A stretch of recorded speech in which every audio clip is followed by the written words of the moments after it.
Olá pessoal, sejam todos bem-vindos ao nosso canal Mentes Sem Fronteiras e vamos para mais um vídeo da nossa série Mestres da Humanidade. Eu sou Isaac e sejam todos muito bem-vindos. No vídeo anterior nós falamos sobre Buda.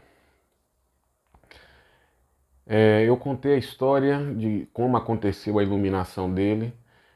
Foi assim que aconteceu para ele, né? Não significa que todos os iluminados ou todas as pessoas que estão buscando a iluminação, não significa que vai ser dessa maneira para todas as pessoas, né? Claro que não.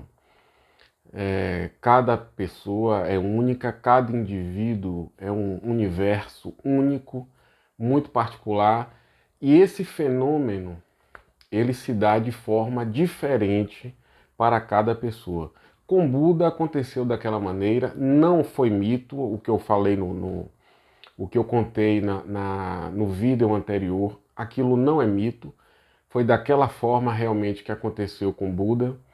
E neste vídeo nós vamos falar sobre a mensagem de Buda, né? O trabalho dele. Ele foi muito mais afortunado do que Jesus Cristo nesse quesito de reunir pessoas em volta dele, pessoas realmente prontas para assimilar esse conhecimento. Buda falou por mais de 40 anos, na verdade ele falou por 42 anos, alguns pesquisadores falam em 42 anos, outros falam em 45 anos. Mas de qualquer maneira ele falou por mais de 40 anos, ensinou por mais de 40 anos. 40 anos é um longo período, é um longo tempo. Então deu para ele estruturar a mensagem dele, deu para ele organizar a mensagem dele. Buda, ele atraiu para perto dele pessoas muito qualificadas a nível intelectual. As mentes mais brilhantes da época dele, as pessoas com intelecto mais avançado, as pessoas mais privilegiadas a nível de intelecto, todas essas pessoas se aproximaram de Buda. Buda era um príncipe, né? Como eu falei no vídeo anterior. Buda era um príncipe, ele foi educado, muito bem educado, ele teve os melhores professores, ele teve uma educação muito bem, ele teve uma formação de excelência. Então Buda, ele sabia falar, ele sabia muita coisa sobre a cultura da Índia, sobre as filosofias metafísicas da Índia.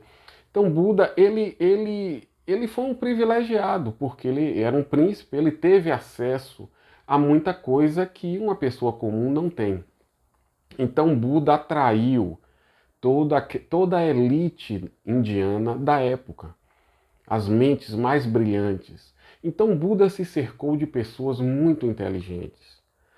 E por que eu estou falando isso? Porque, ao contrário do cristianismo, que todo o cristianismo, eu estou falando do cristianismo, não de Jesus Cristo, são coisas diferentes. Ao contrário do cristianismo, que tem toda uma ideologia,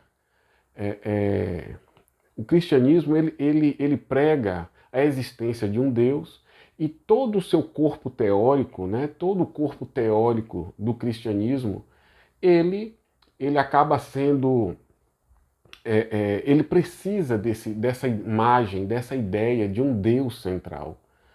Então você precisa de fé para ser um cristão. Se você não tem fé em um Deus, você não vai ser um cristão. Porque para ser cristão você precisa acreditar em um Deus. Isso não acontece com o budismo. Você pode ter fé em alguma coisa e pode não ter fé em nada. Para o budismo isso não significa nada. Porque Buda, ele criou uma filosofia, não vou dizer nem religião, ele criou um método para você atingir a iluminação que você não precisa acreditar em um Deus. Você não precisa acreditar em um ser superior. Você não precisa acreditar em nada disso. Você pode ser uma pessoa extremamente agnóstica, você pode ser um ateu e ser budista. Porque no budismo, no ensinamento de Buda, você não precisa acreditar em nada para atingir a iluminação. Então, Buda, ele falava de coisas que atraíam as mentes mais brilhantes da época. Não é à toa que hoje no Ocidente, muitos ocidentais estão se convertendo ao budismo. Muitos ocidentais.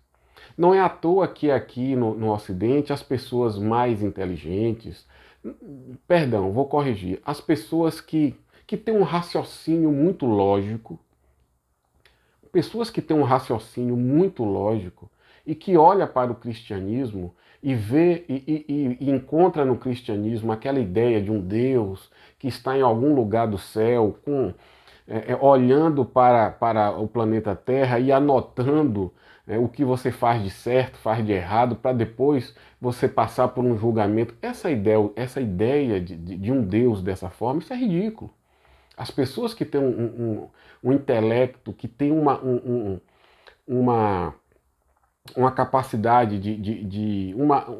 como eu posso dizer, uma razão muito mais elevada na forma de enxergar o mundo, pessoas assim vão se afastar do cristianismo e vão se aproximar do budismo, porque o budismo é um método. O budismo não exige fé, você não precisa acreditar em nada.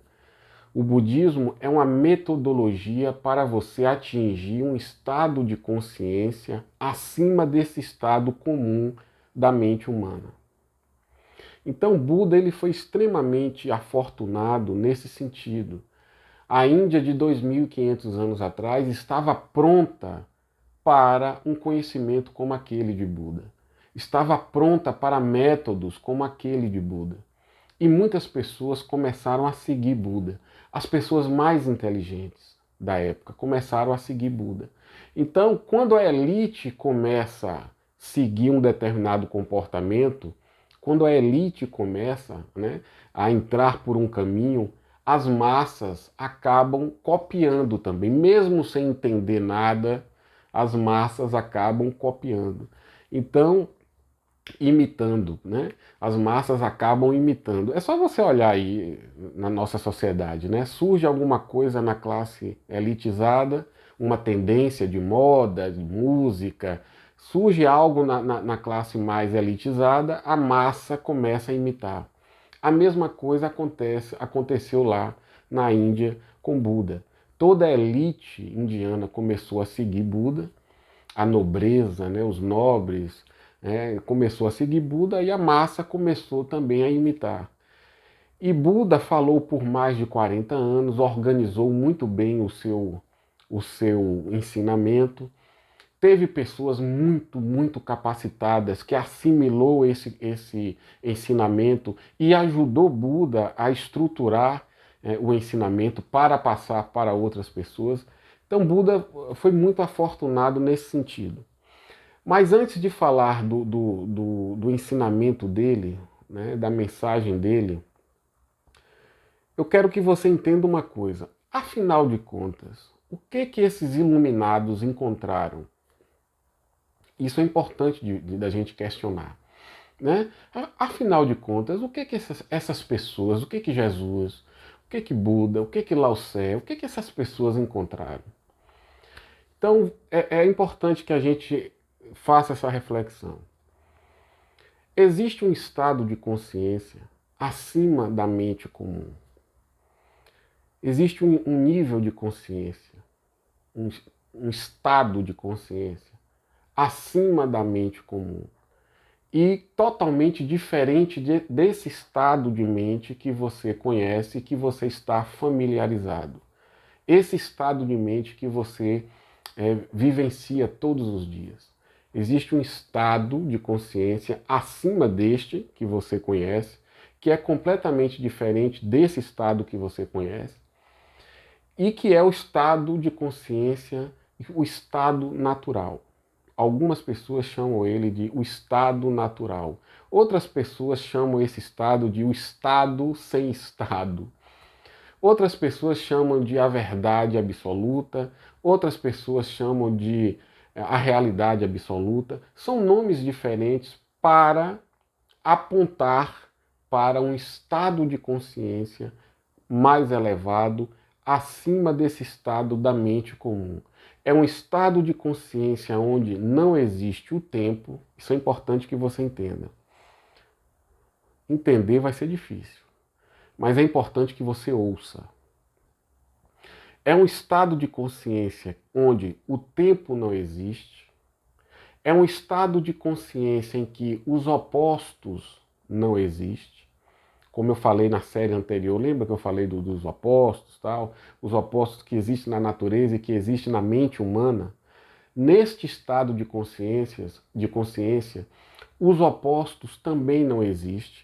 Não é que o indivíduo não perceba os opostos. Não é isso. Um Buda percebe os opostos, né? O quente, o frio, o certo, o errado, o bem, o mal, o inverno, o verão. Claro que o iluminado percebe os opostos, mas neste estado de consciência, os opostos eles não influenciam em absolutamente nada. Então, o tempo não existe nesse estado de consciência, os opostos não influenciam em nada, e é um estado de consciência de profundo silêncio. Ou seja, a mente comum não influencia esse estado de consciência. Essa mente comum tagarela, essa mente comum que está o tempo todo falando coisas, um pensamento após o outro, uma ideia após a outra, uma crença após outra, uma emoção, um sentimento após outro, esse estado de consciência comum, que é um fluxo ininterrupto de atividade, que o tempo todo um pensamento em contradição com outro pensamento, uma crença em contradição com outra crença, e aí surgem conflitos na mente do indivíduo.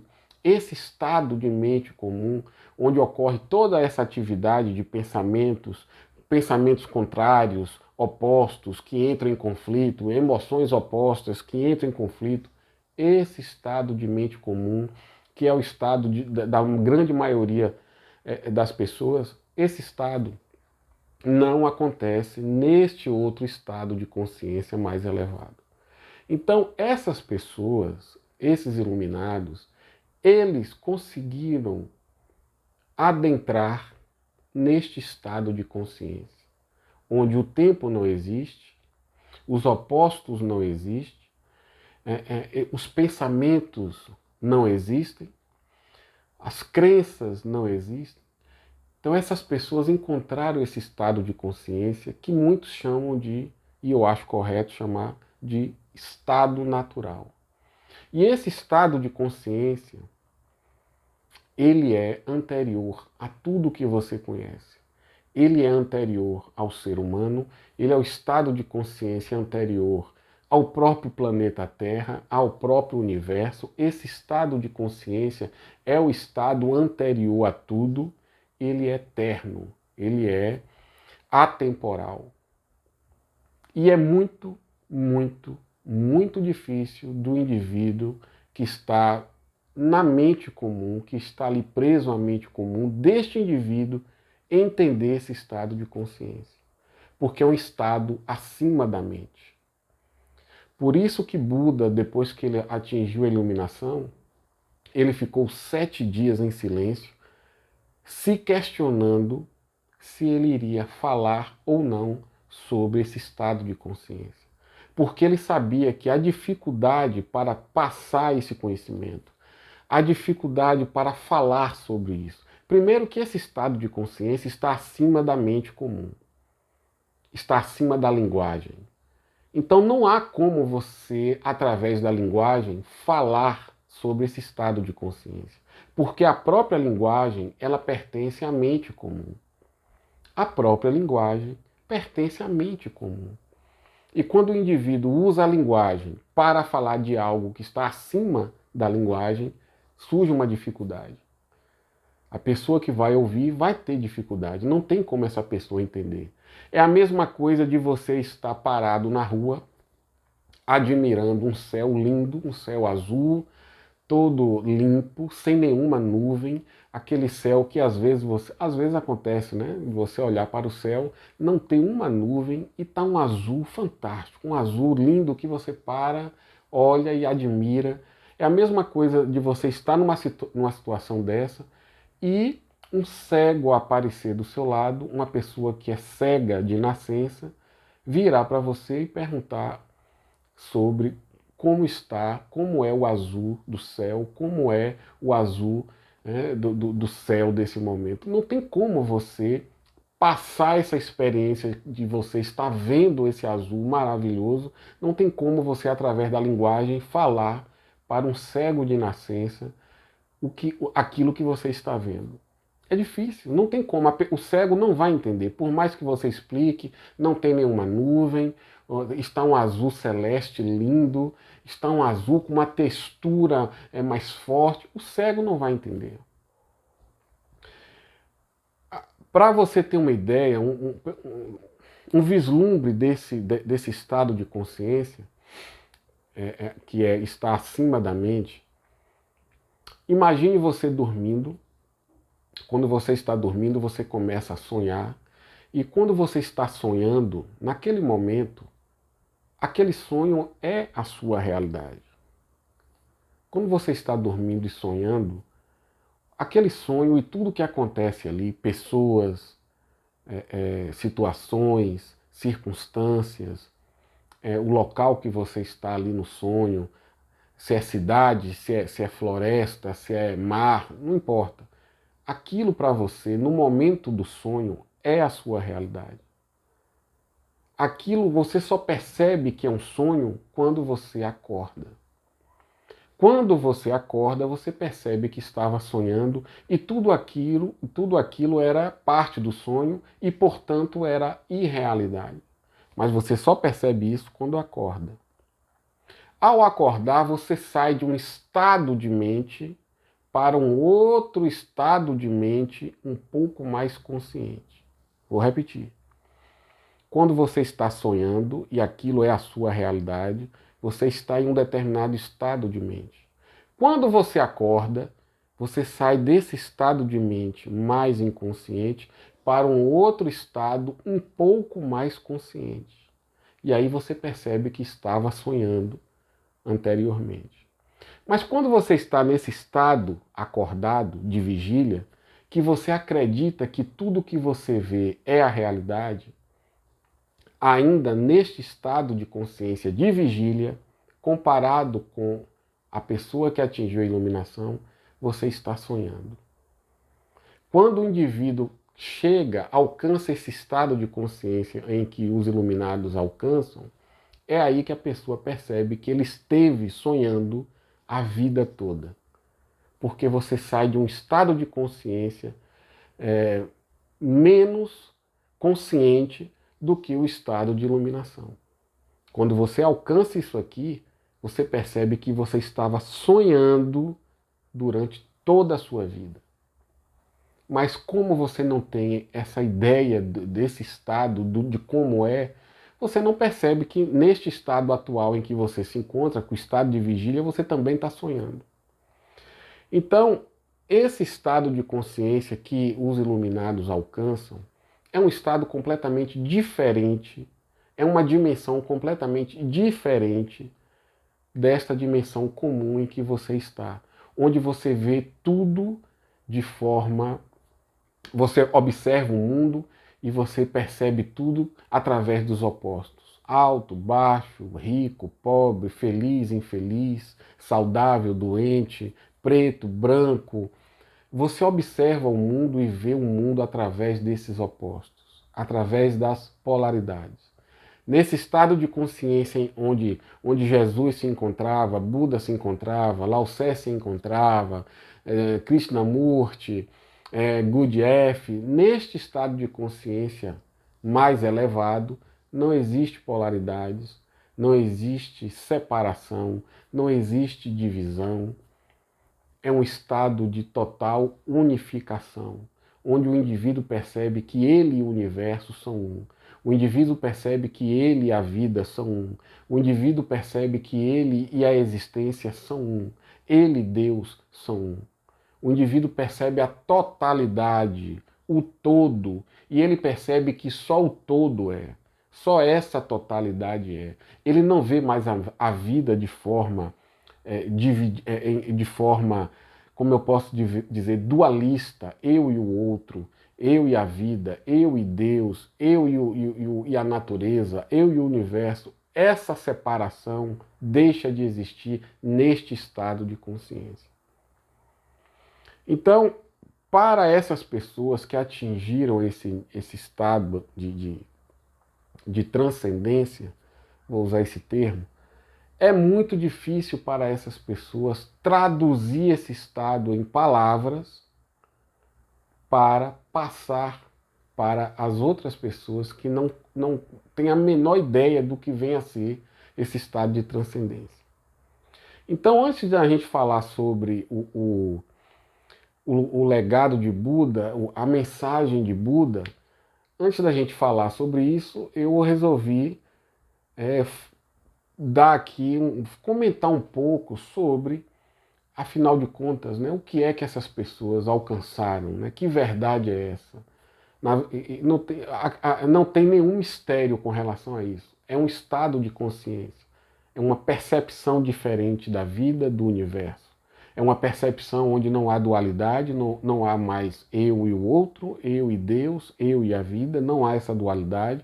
É uma percepção de que não existem opostos, não existe tempo, porque a vida ela é eterna, a vida nunca nasceu e nunca, obviamente, vai morrer, e o indivíduo se percebe como ele próprio sendo a vida. Ok? Então, depois desse breve comentário sobre esse estado de consciência de transcendência que Buda chamou de Nirvana, que Jesus chamou de Reino dos Céus, que Lao Tse chamou de Tao, depois desse comentário, a gente vai falar sobre a mensagem de Buda. Mas já estamos com 22 minutos, a mensagem de Buda vai ficar para o próximo vídeo. Um grande abraço e a gente se vê aí no próximo vídeo.